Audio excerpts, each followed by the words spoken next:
Good morning, everyone. Democrat policies continue to cause crises for every American family. We know that Democrats' tax and spend policies are causing historic inflation. Americans are paying more for everything thanks to President Joe Biden and the Democrats' reckless spending. For example, gas prices are up 45.1%. Used cars and trucks are up 45.2%. Fruit at the grocery store is up 7.3%. Milk is up 5.6%. And just yesterday, President Joe Biden showed the American people how truly out of touch he and his fellow Democrats are when he dismissed the concerns of hardworking Americans who are paying more for basic necessities. No, Mr. President, the American people are concerned because of your policies. Inflation has increased every single month of Joe Biden's presidency. Last month, 47% of small business owners said they were forced to increase prices. Key economic indicators are flashing red. The Consumer Price Index in June had the largest jump since before the 2008 financial crisis. And worst of all, if you compare average wages right now and account for inflation, Americans are actually making less than they did a year ago. Inflation is taxation. It is a tax on every American family, and it is a result of Democrat policies. And how are Democrats addressing these issues? By trying to ram through a partisan $3.5 trillion budget written by Bernie Sanders that will raise taxes on the middle class and further increase inflation. So today, I'm excited to be with my colleagues, Mario Diaz-Balart, who's going to give us an update on Cuba, Tony Gonzalez from Texas, who will give us an update on the border crisis, and our whip, Steve Scalise. So I will turn it over to Mario Diaz-Balart. Thank you, Elise. Thank you so much. As you all know, the Cuban people have been under a repressive, totalitarian, terrorist, murderous regime for 62 years. And recently, last week, they took to the streets. And they took to the streets asking for one thing alone: freedom. Freedom. They're not out there asking for remittances. They're not asking for aspirin. They're asking and demanding freedom. And for that, for those peaceful demonstrations, they have been confronting the most dramatic repression that I think we have seen in decades. You've all seen, I hope, the videos and the pictures. The regime is sending uniformed and plainclothes thugs to beat up protesters. They're shooting people in their own homes. They're breaking into people's homes and shooting them. Something I never heard about. They're actually grabbing boys out of their homes by force and forcing those boys to participate in the repression of those who are peacefully demonstrating for freedom. And what is the response of President Biden? Some lukewarm words. But inconceivably, he has now announced a remittance working group to weaken sanctions precisely as the regime has asked for. That is what we are hearing from, again, this administration. The Cuban people, as I said before, they're not asking for remittances. By the way, let's be very clear, very few Cuban families have access to remittances.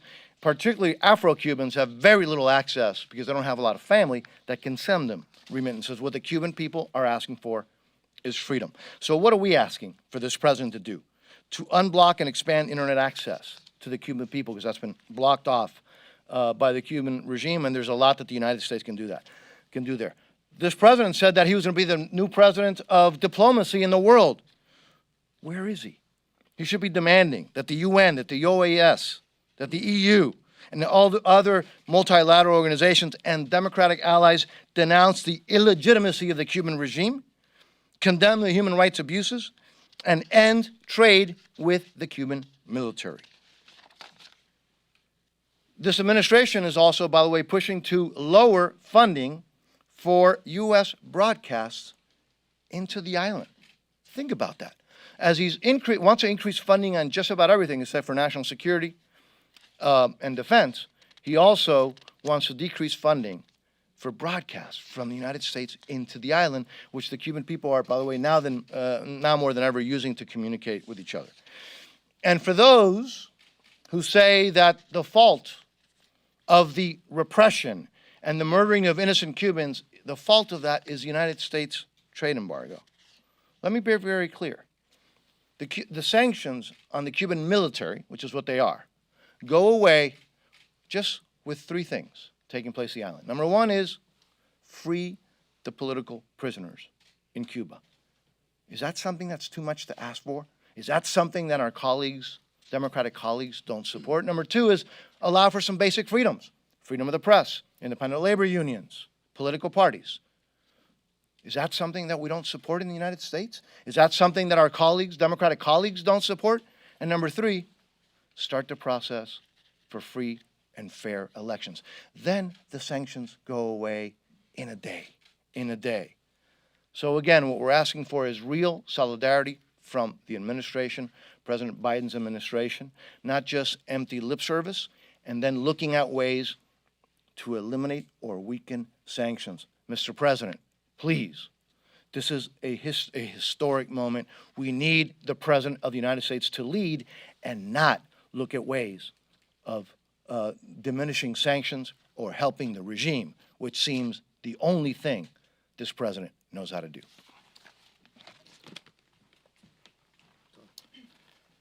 Good morning, everybody. You know, today is a historic day. We launched, Blue Origin launched humans into space from just in my district out in West Texas. It's also a historic day because at the border, the crisis continues to spiral out of control. We've seen historic numbers continue to rise. Traditionally, during the summer, during the hottest months of the year, immigration flows go down, but that hasn't happened. They've only increased. We've seen almost 190,000 illegal apprehensions for the month of June. That number continues to rise. In Del Rio, yesterday, there were hundreds of migrants from Haiti, from Cuba, from Venezuela that were rushing to get in. The crisis has come to a boiling point. In that same breath, our Border Patrol agents are doing God's work, saving lives. In the Del Rio sector alone, 1,700 lives have been saved due to Border Patrol agents pushing forward in this humanitarian effort. In the sector next door, the Big Bend sector, they're putting up rescue beacons because it's so hot. Migrants are dying in the desert because of this crisis. And where is the Biden administration? On their 6-month anniversary, the Biden administration is nowhere to be found. They still won't highlight the fact that this border crisis is getting worse. And even worse than that, there is talk of Title 42 going away in the next few days. If that happens, you're about to see a historic record of immigration numbers skyrocket even more. You're going to see innocent people that are making this dangerous trek that are dying in the desert. Those numbers are continuing to grow. Not to mention the fentanyl that is come across. Not to mention the sheer number of apprehensions. Meanwhile, last week the House Appropriations Committee passed through a $1 billion decrease for Border Patrol agents. So while record numbers were happening right before us, this administration is defunding Border Patrol as well as they're nowhere to be found. The crisis will continue to spiral out of control until leadership. This is about leadership. The president needs to lead. And it's up to us in Congress to make sure that that president shows up. I will continue to fight for communities along the border. I represent over 40% of the border. This crisis is continuing to spiral out of control, and something has to be done, and it starts with the President of the United States. Well, thank you, Tony and Mario, for coming and bringing the passion that you display, fighting for freedom for the Cuban people, fighting to secure our border. Elise, appreciate the message that you've been honing in on, because House Republicans have been fighting for months to highlight this crisis at our southern border that was created specifically by Joe Biden's policies.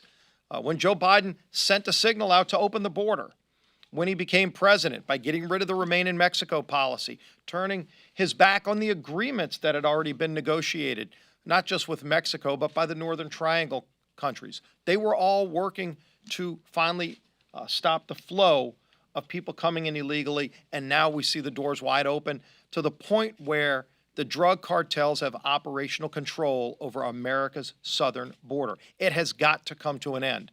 the drugs that are coming across illegally, flooding our communities with drugs like fentanyl, which are killing families all across America. The child abuse that we see with these caravans coming over, abusing these children, using them in their tools to try to open up our border and send a message that America will no longer control the southern border. This has to end, and President Biden can end it, but he's chosen not to. When you look at Cuba, it was heartwarming to see the people of Cuba going to the streets and, in fact, bringing the American flag through the streets of Havana to demand freedom, because the American flag still represents freedom all around the world. And unfortunately, here in America, you still see some people turning their backs on the American flag. But that flag stands for freedom for a reason. We need to be standing with the people of Cuba who want and demand freedom. They deserve freedom. But it wasn't because of COVID that they went to the streets, as the White House was suggesting. It was because of the oppression from a socialist regime. This administration can't say the word socialism because they've been embracing socialism for the 6 months that Joe Biden has been president. You could see it going on in the Senate right now with reconciliation moving through. Reconciliation is just a congressional word for President Biden and his socialist allies in Congress attempting to raise taxes and increase spending by trillions of dollars. And what has that gotten us? It's gotten us inflation. Families see this. Families are paying more for everything they buy when they go to the grocery store. Families are paying more because of Joe Biden's inflationary policies. The spending, paying people not to work, it's all having an impact. When families are trying to take a summer vacation and paying over 45% more for gasoline, it's because of Joe Biden's inflationary policies. If they try to rent a car, they're paying more because of Joe Biden's inflationary policies. So this week, as we recognize 6 months since Joe Biden became president, I would give him a grade of I for inflation. It's a real problem for families. It's a tax increase on families. And Joe Biden, by the way, promised he wouldn't raise taxes on hardworking families. And yet he already has, because inflation hits the lowest income people the hardest. It's a real problem created by Joe Biden's taxing and spending policies. It's already having a negative impact, and it's got to stop. And then one final point, because we've started the appropriations process. Last week, when Congress was not in session, the appropriators were here moving 7 different bills. You know, in Washington parlance, they call those mini buses. We call them bloated buses because it's bloated with government spending on things like increasing more IRS agents, which is not what we want to see. Policies like the Green New Deal, which will make things cost more. It'll raise energy costs for families, not just at the pump, but their electricity bills will cost more. And it'll ship good, hard-working, middle-class jobs out of America to foreign countries. That's what Speaker Pelosi pushed. They try to push amnesty. But you know what they got rid of? They defunded Border Patrol, as Tony Gonzalez pointed out, but they also gutted the Hyde Amendment. And this is incredibly sad and disappointing, because this has been for decades a bipartisan agreement where Republicans and Democrats came together since Henry Hyde in 1976 put protections in place in law to say that taxpayer funds shouldn't be used for abortion. And then in the Appropriations Committee last week, on a partisan vote, Democrats gutted the Hyde Amendment. Well, the House Republican majority is not going to stand for that, and they will not be successful. Speaker Pelosi and her allies will not be successful at gutting Hyde protections, but it's very telling that that's what their priorities are. Given unfettered power, House, Senate, and White House, what are they trying to do? They're trying to spend money like it's going out of style. They're trying to raise taxes on hardworking families and take taxpayer money and use it to fund abortions. Those aren't the priorities of the American people. House Republicans will stand up and fight for those priorities for families all across this country. And with that, I'll be happy to take some questions. Yes, sir. With the coronavirus resurgent in a lot of conservative districts, what message do you have to colleagues of yours that have questioned the vaccine's efficacy and to voters who have refused to get vaccinated? Well, for colleagues of mine, especially on the Democrat side, if you look, even last year, you had Joe Biden and Kamala Harris publicly criticizing and questioning the effectiveness of the vaccines. And that's very unfortunate. I've been vaccinated. Many of my colleagues have been vaccinated. And the vaccine is safe, effective, and it's widely available all across the United States of America for anybody who wants to get it. And so I still have yet to hear Kamala Harris or Joe Biden apologize for publicly criticizing the vaccine, which they did many, many times. It's on video last year when Donald Trump was president, when through Operation Warp Speed, he put the mechanisms in place to create these safe and effective vaccines. Are you telling constituents to get vaccinated?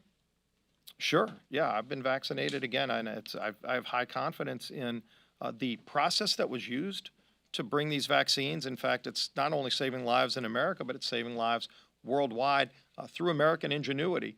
And by the way, when the Democrats bring drug price fixing, which they're trying to do through legislation, that actually makes it harder to bring life-saving drugs to market, which is why we need to stand up against drug price fixing. Kevin McCarthy named his members to the January 6th Select Committee. In your view, what should their mission be? And do you think Speaker Nancy Pelosi should testify about security in the Capitol that day? Well, there have been many questions raised about why there wasn't a higher National Guard presence. It was supposedly offered. At what level was that rejected? I would hope they would look into that because that question really hasn't been answered. How high up the chain did it go? Was it at the Speaker's level where they were offered National Guard protection on January 6th and denied it? But I know Leader McCarthy's been very vocal about this, as many of us have, that they need to look at the whole array of political violence that led up to January 6th and still has gone on after that. There was a Capitol Police officer killed after January 6th that Speaker Pelosi doesn't want to look into that seems to be motivated by political violence. So let's look at the whole array of political violence and what we can do to dial that down and get better control over it. So I hope they would look at that. Well, who they call and testify, let the members of the committee discuss that and debate that. But that answer to that question is one of many questions that's unanswered, and that is, at what level from the Speaker's office on down did they reject the offer for help from the National Guard? With regards to Cuba, your reaction to the DHS secretary telling the Cubans not to come by water, that they would not be welcomed in the United States when you look at what's taking place at the border? Think about what a disgusting message that was by the Biden administration to tell people from Cuba not to come here when they've opened up the southern border to people. It's not just from South and Central America. We've seen people on the terrorist watch list from Middle Eastern countries coming across the Rio Grande, as Tony Gonzalez talked about, as I personally saw when I went to McAllen, Texas, where you had a wide open border with people every day, still like they are right now, coming across, and our Border Patrol agents, who we embedded with, telling us that they're not even able to do their job because they're spending maybe 40% or more of their time babysitting kids that are coming across through the human trafficking at the border, and they can't stop the drug cartels, which they want to do, and they're not able to do that. And then what do they tell people who are seeking freedom, who are maybe being persecuted right now? Thousands of people are missing in Cuba who went into the streets. As Mario's talked about, there are people being murdered in their homes, and if they try to seek asylum and come to America, the Biden administration saying, don't come? What kind of message is that when he's opened up the southern border to people that are on the terrorist watch list coming across? President Biden needs to get his priorities straight as it relates to standing up against tyranny, standing up against socialism, and protecting America's southern border from drug cartels. Last question. Just getting back to the select committee, I know there's a lot of concerns about politics surrounding it, but what is your best hope for the select committee in terms of an outcome? And secondly, do you think it's appropriate to have members on this panel who objected to the election results? Well, first of all, I would imagine there's some Democrats who have objected to election results because if you look at January 6th in 2005, for example, a majority of Democrats did not vote to certify the state of Ohio, which would have, by the way, flipped the election to John Kerry if they were successful, which, of course, they weren't. But ultimately, what should be the mission of this commission? Again, justice needs to be carried out, and the focus should be on facts, not on politics. And it seems like Speaker Pelosi has been more interested in politics with this, so that's very unfortunate. But ultimately, when the commission starts, we'll see if they actually get back to the facts. That's where they should be. Well, thank you all again, and we stand in strong support of the Cuban people who seek freedom. We hope President Biden is more vocal. Thank you. Thank you. Thank you.